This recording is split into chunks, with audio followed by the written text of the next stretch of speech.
Adventure in Pipeman on W4CY Radio.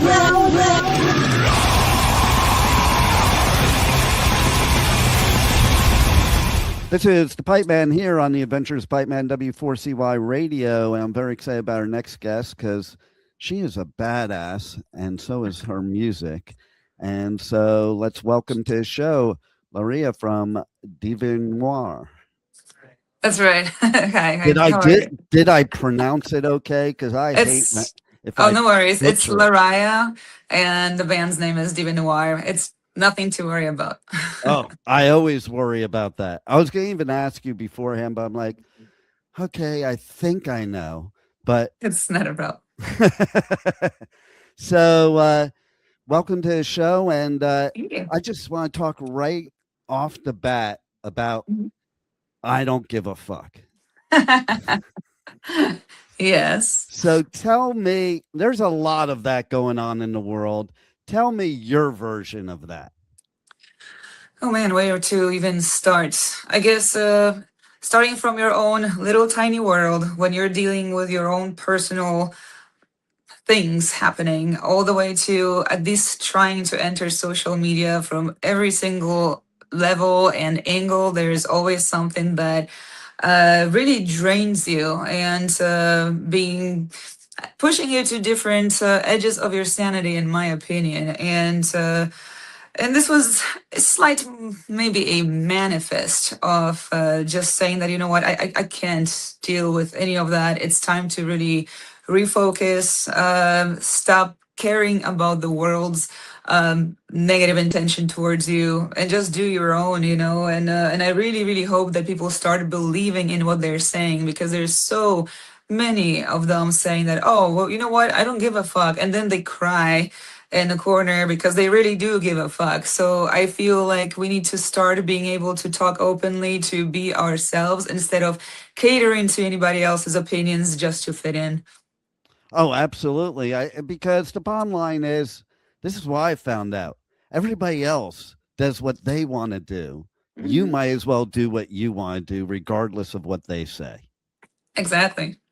And that's usually what happens. It's like, it's people that do whatever they want. They're always telling other people how they should be. And you're right with the whole social media thing, because it was funny.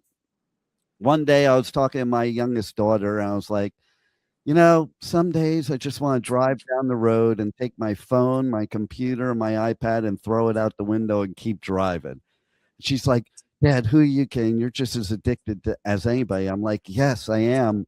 But I also remember a time before we had all this, and it's kind of like, I think we have too much exposure to information and everything that's going on and what people think. And, like what? Even on certain notes, like with saying happy birthday on Facebook, it's like, do you really feel all this love because 5,000 people you don't know wished you a happy birthday?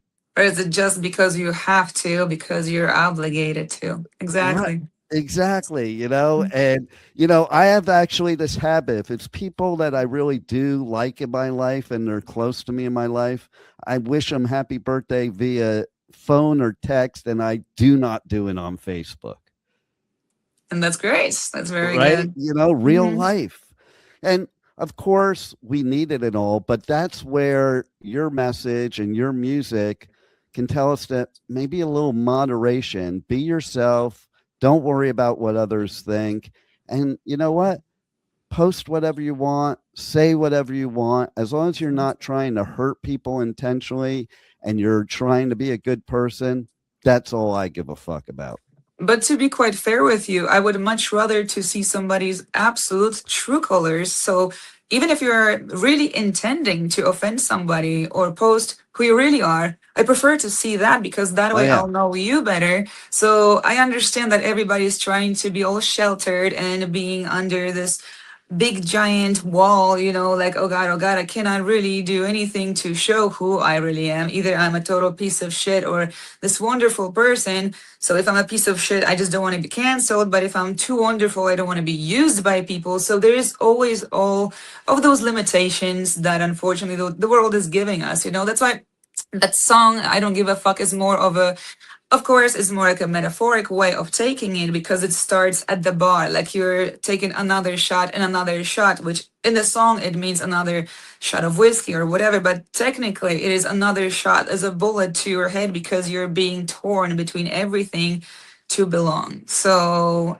and I think that this is really a story of everyone growing up. So now I feel like I'm old and I just don't give a shit anymore. So, Well, what is funny about that is like they kind of call that midlife crisis when people become like that.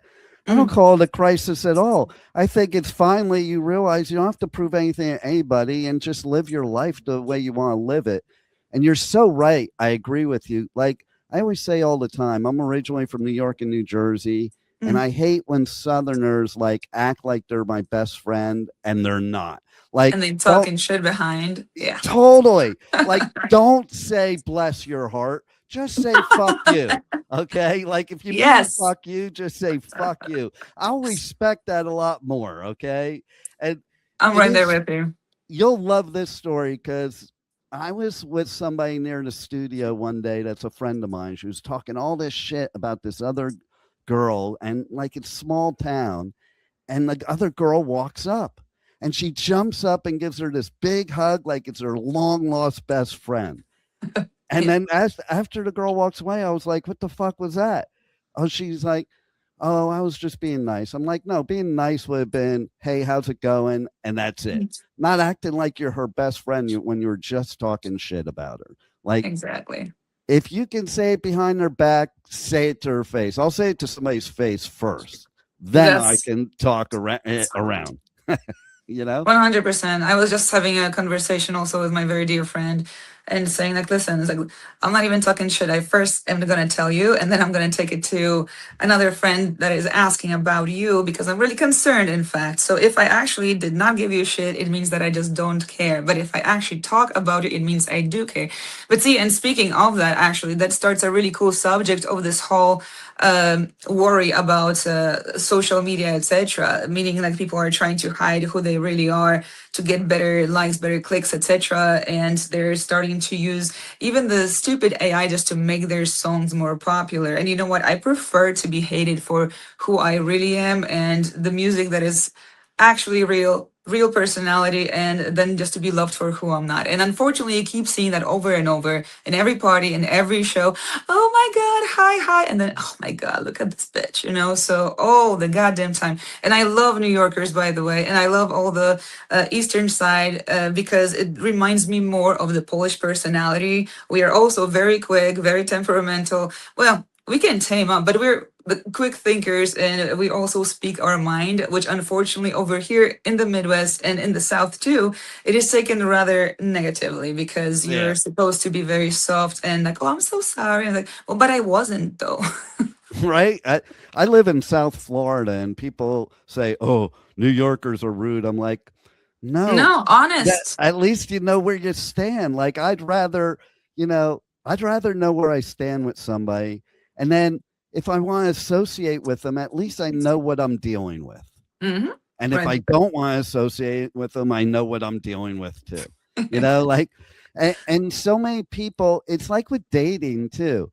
I, I actually will say to women like, listen, I'd like to know your worst qualities. I don't want your best behavior, because if I can handle your worst qualities, then the best behavior is easy, you know?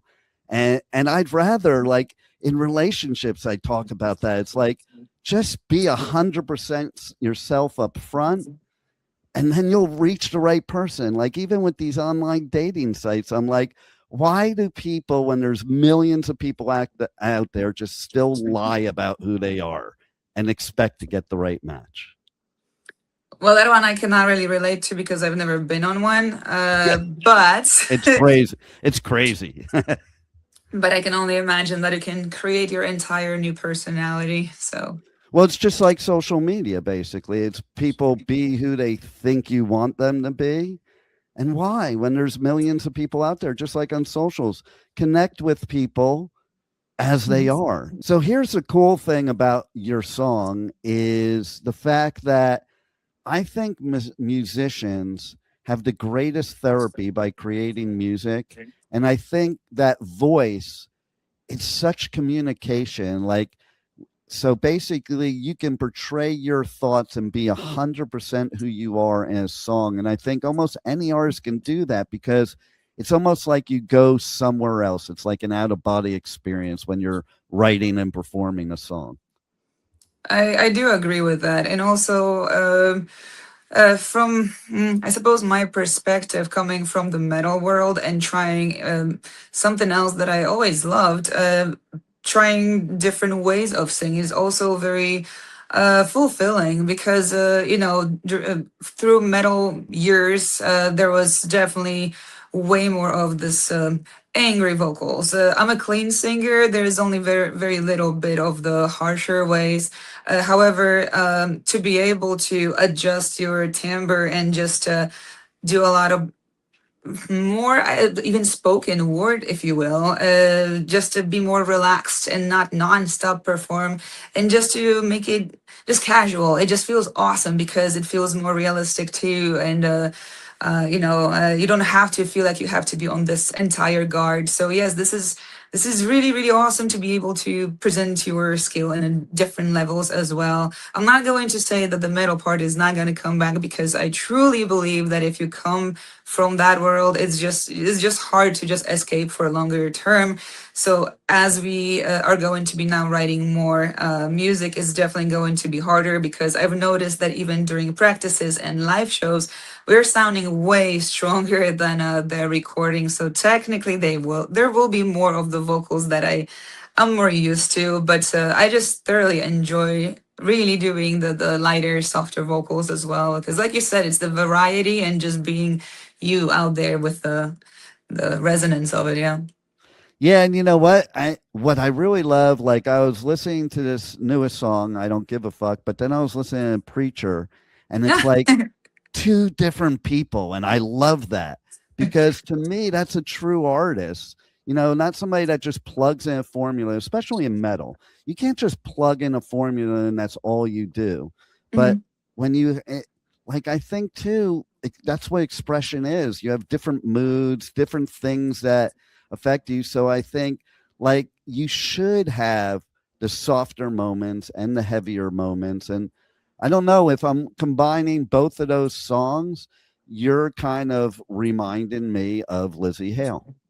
I've been told that actually, but the only songs that I remember from her was when I was like a later teenager that I've been shown her voice, and I never really listened to them. I remember the remark that I said, "Wow, she has extremely strong voice.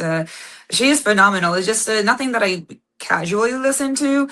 Definitely need to check out some more because from what I remember, she was just absolutely incredible since she was a child, really. So, but you are not the first one to say that. I just wish I was as half as good as she is, really. But hey, I'm working on it.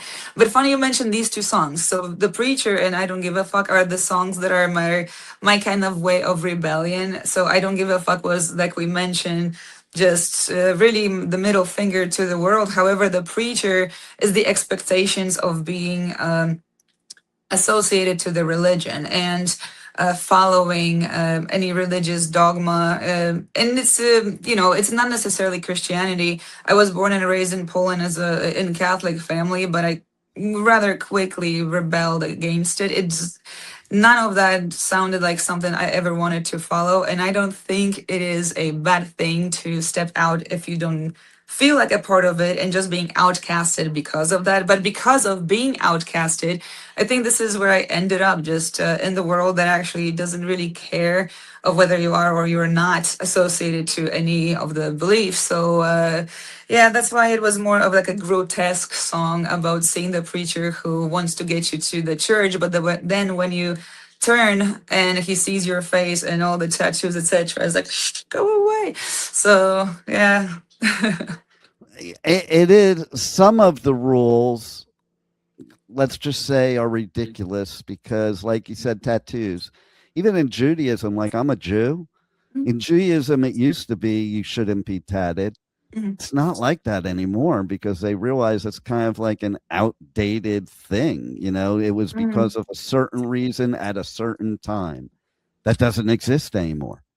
Yeah, I mean, it's definitely way more tolerated, but unfortunately, there is some sort of a very giant wave of harder believers that, oh, the God doesn't want you to do this and this. I'm like, well, my gods are pretty cool, so. Right?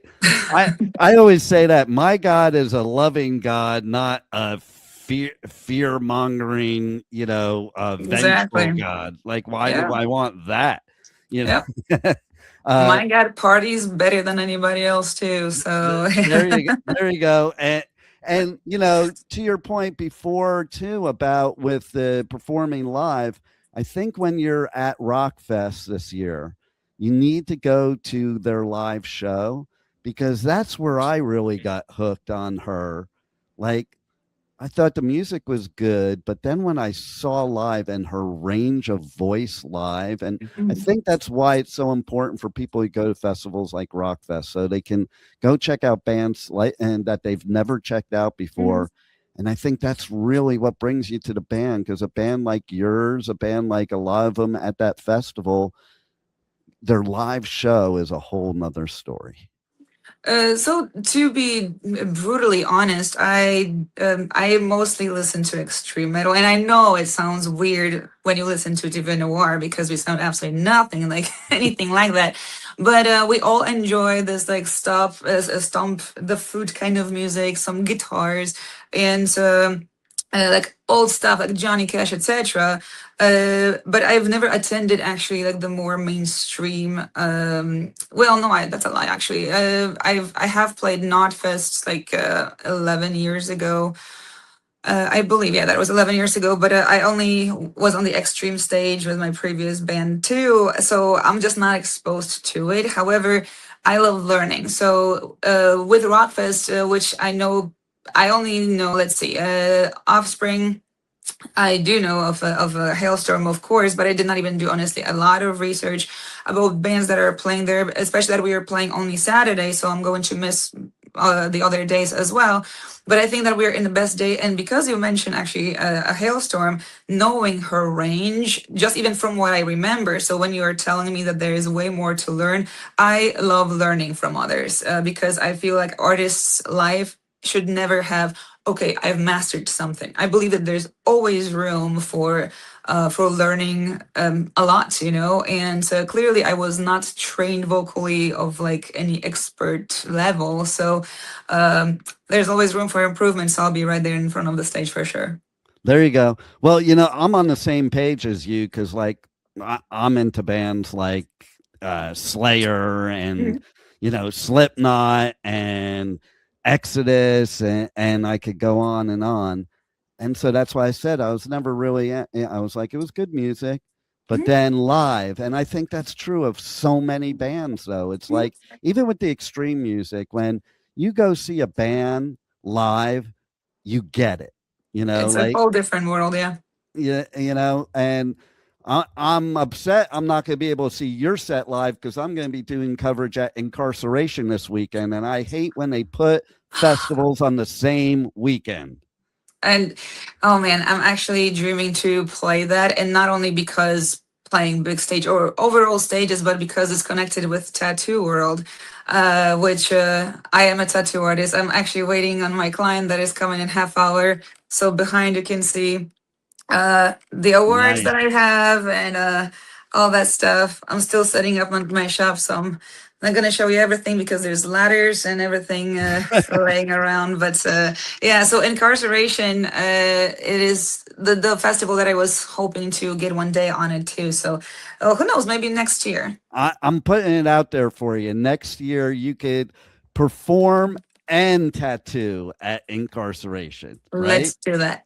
you know and it is so it's funny. I tell this story a lot. My youngest daughter, she goes to me, so dad, are you excited about this festival? I'm like, well, when you do it every weekend, I don't know if excited's the word. I love doing it, it's super fun, Mhm.